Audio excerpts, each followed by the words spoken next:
welcome back. This is Scuba with more Let's Play Xenosaga Episode 1. I'm joined, as always, by my peacetime crew of Shion.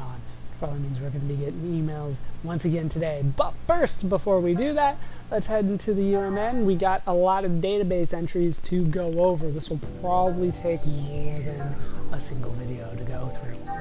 What we have are a lot of new keywords. First one is the first one in the database, AAA class encryption.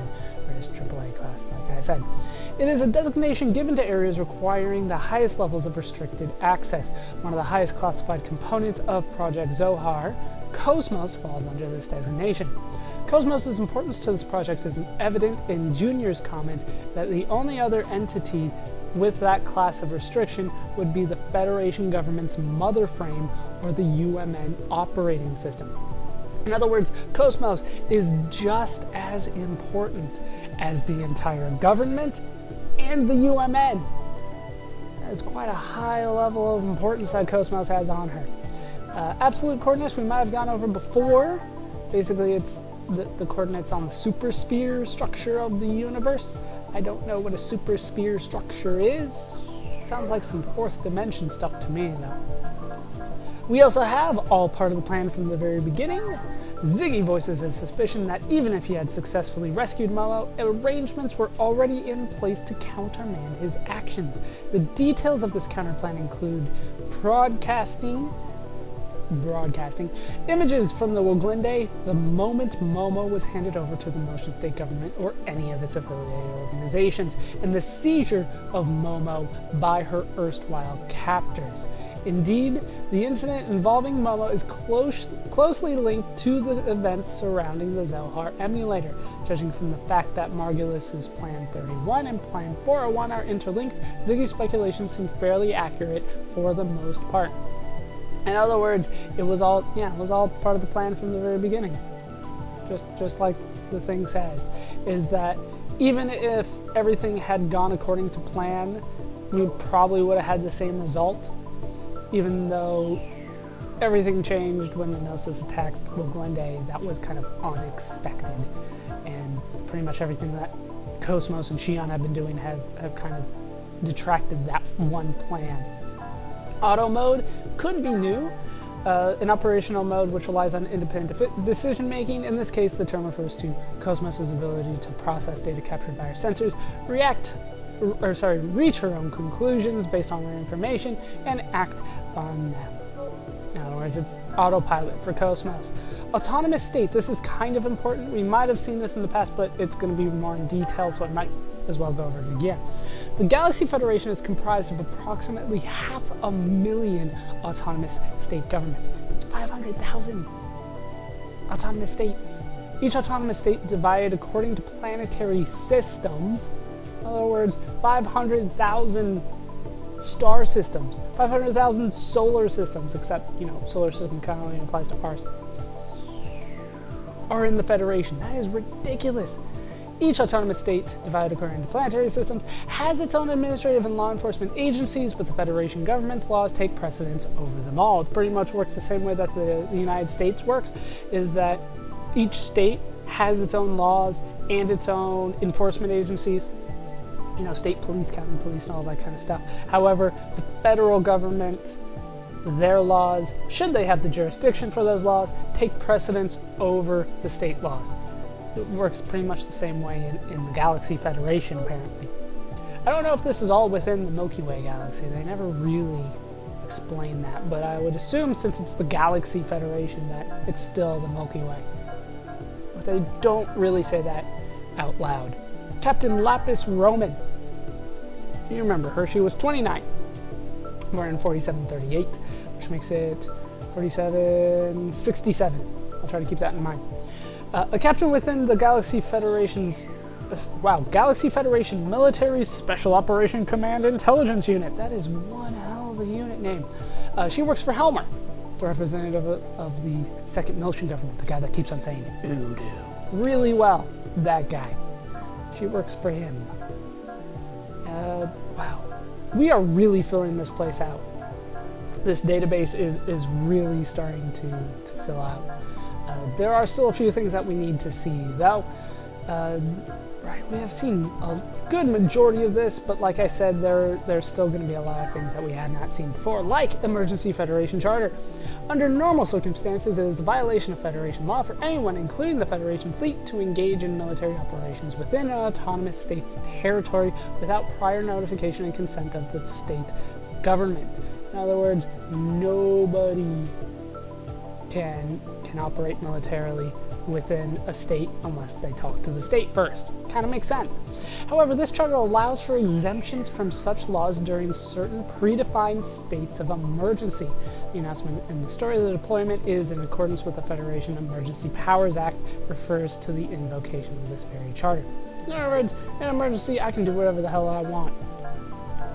And that's what the federal government says in this case. This is new. Executive Committee. The central governing body of the Galaxy Federation is comprised of representatives from all member systems. A conference of the highest level to determine the course of the Federation. It is referred to as the Executive Committee or Executive Committee Assembly. The 24 upper council members are the central figures in these conferences. So the Executive Committee, it sounds like it is the select 24 people in the General Assembly. They don't really go over that too much, but it sounds like it's a smaller piece of some kind of legislative body, be it a parliament or House of Representatives or House of Lords, or however you want to put it. It seems like it's a select group within that. There is a director of the Executive Committee. It's a title given to the head of the Executive Committee. Since Federation law grants the person in this position enormous influence over all federal policy making, he or she must be elected to the seat by a majority vote from the entire Federation government. Wilhelm, CEO of Vector Industries, served in this post until 2 years ago, so this is kind of important. So I'm not sure if they mean when they say a majority vote from the entire Federation government. I'm not sure exactly what they mean by the entire Federation government. Maybe that just means the General Assembly type thing, or it could just mean a full galaxy-wide election. But what they mean by it needs a majority vote is that, let's say 5 people run for the director and the highest ranking person only gets 40%, that's not going to be good enough to become the director. You need at least 50%, no matter how many people are running, in order to get the seat. Kind of makes sense. Also, Wilhelm, the guy in charge of Vector, the guy with kind of the white hair with the bangs going down one side, he used to be in charge of the government, and now he's in charge of Vector. And those two seem to be very, very closely related. I'm kind of curious what the hell's going on there. Fabronia. This is also very important. Fabronia is the female reality, not the church inside the encephalon. She is connected to an incident in Xion's childhood, as well as Nephilim. She may also have some connection to Virgil, as evinced by the flashback he had right after he was shot by Cosmos. Remember way back on the whole Glen day? Remember Virgil? He was kind of in our party for a little bit. He was the DME addict, and Cosmos shot him, and as he dies, he called out to Fabronia. We now know who Fabronia is. We don't know why he called out to her. We don't even know what that incident in Xion's childhood was involving Fabronia really just yet. I mean, obviously something bad happened with those gray things, those gray zombie-ish looking things, but we don't really know what that means. Federation Assemblies, that's what their name is. A Galaxy Federation Assembly comprised of representatives from nearly 500,000 autonomous states. The Assembly Hall is located in the capital planet of 5th Jerusalem. However, many representatives choose to participate via the faster-than-light UMN connection. In other words, they phone it in. Different assemblies are held based on the topics of discussion. The assembly, which discusses the situation in Miltia, is held regularly and involves all autonomous state representatives. The Executive Committee Assembly is responsible for determining vital policies on a federal level. In other words, it sounds like this place kind of runs like the UN, as opposed to any, I guess, country's government, any nation's government. It works more like the United Nations, whereas there's just one assembly, and they only meet every once in a while.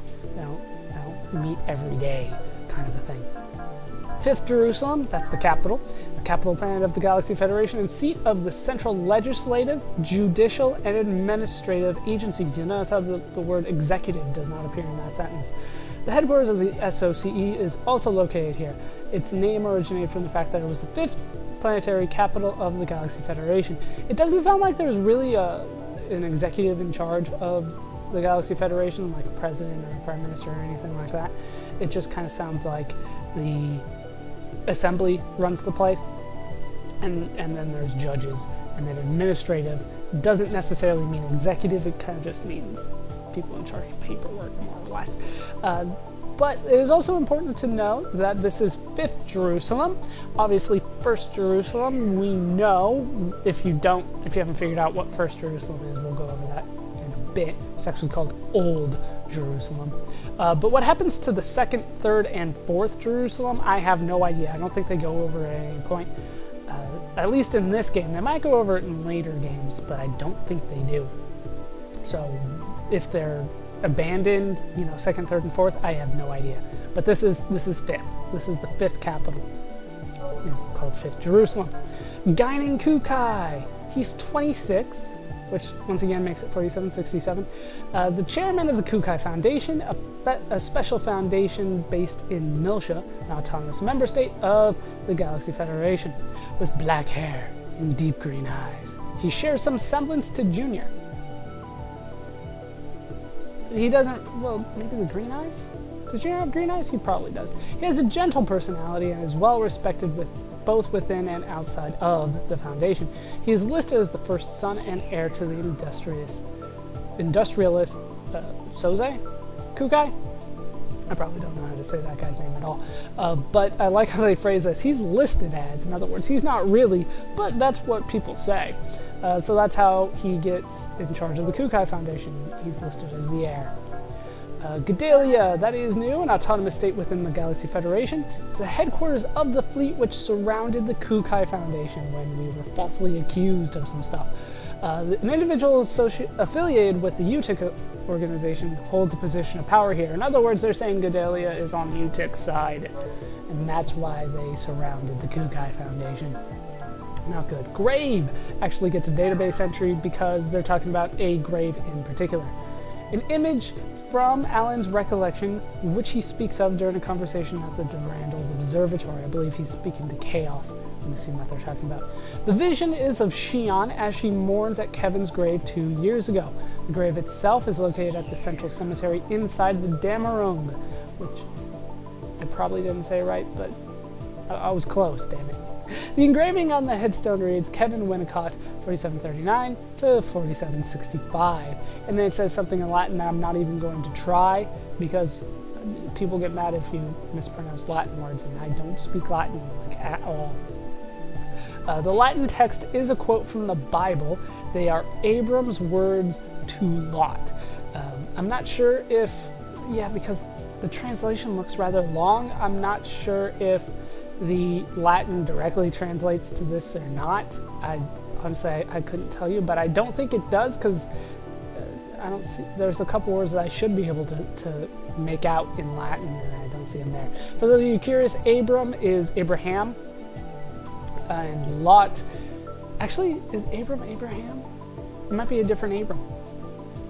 That's probably a different Abram. Lot, however, is definitely the guy from Sodom and Gomorrah. I think he's from Sodom in particular, and he's the one that's spared as Sodom and Gomorrah get rained sulfur on. Do you know how exhausting raining sulfur is?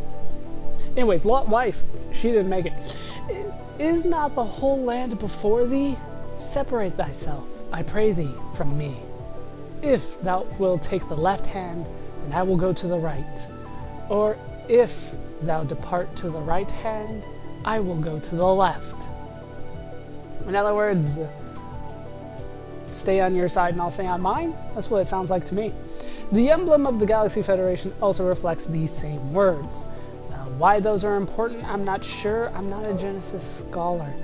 So if anybody has any idea why that's so important, feel free to let me know, because I'm obviously missing something. It just kind of sounds like you stay on your side, I'll stay on my side. The more I think about it, the less I think that it's actually Abraham. Abraham was called Abram at one point, wasn't he? Anyway, Helmer, 56. This is the black guy who keeps on saying Udu. The representative of the current autonomous Miltian state government, meaning Salkin Milsha. A former military officer, he is a sympathetic ally of Junior Anguinen, and he was partially responsible for the establishment of the Kukai Foundation. He fears the UTIC organization's rise in power and the awakening of voodoo. And I will never say it as awesome as he does, ever. Identity diffusion. This is an actual thing. One of the psychological outcomes of adolescence as proposed by developmental psychologist Erik Erikson. If you've ever studied psychology, you probably recognize the name Erik Erikson. Identity diffusion is a state in which an individual has an incomplete sense of self, a result of the inability to resolve identity conflicts during adolescence. In other words, I don't know who I am anymore. Kind of. I don't know, they don't go into very much detail about it, but basically the idea is you lack a sense of self. That's the idea. Illusion and reality. We're going to get into a little bit of philosophy here. Since humans process all incoming information within the mind, there's no clear distinction between reality and hallucination. Surely you've experienced this, a moment of pure bliss in which everything around you suddenly looks brighter due to one reason or another. That is, from the perspective of the observer, everything that is perceived as real is in fact only real within the observer's mind. Furthermore, there is absolutely no proof to deny the possibility that the world as we know it exists entirely as a figment of our imagination. That is the point Shion was trying to make. I don't remember when Shion was trying to make this point. I honestly have no idea when she was trying to make this point, but the idea is that you can delude yourself, I guess. What you perceive as reality is simply a summation of your own experiences of reality and not necessarily what actually exists in reality. Kind of a deep philosophical point if you haven't heard it before, but once you have, you're kind of like, yeah, and what's your point? So there's really not that much more to it than that. We'll just move on, but basically, how do you know what you're experiencing is real? Is the idea. Let's just move on to Kevin. Kevin is quite an important character. It says that he is 26 years old. That is the year, how old he was when he died. Because you remember, I was trying to remember that 4767 is the current year. He died 2 years ago, which would have made him 26 and 4765. He died, right?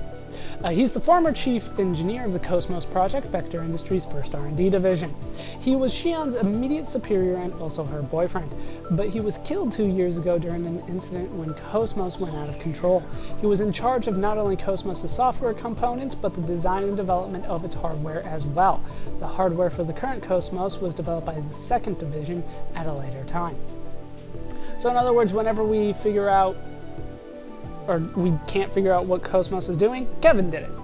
That's pretty much the idea. It's kind of weird that they would put his age, even though he's dead. I don't know. Did they do that for Joachim? No, see, they put 52 years old at time of death, but they didn't do that for Kevin. Weird. Kirschwasser? I'm terrible at German. The word for cherry brandy in the German language, an observational reality created by Joachim Mizrahi for the purpose of collecting data for the prototype Momo.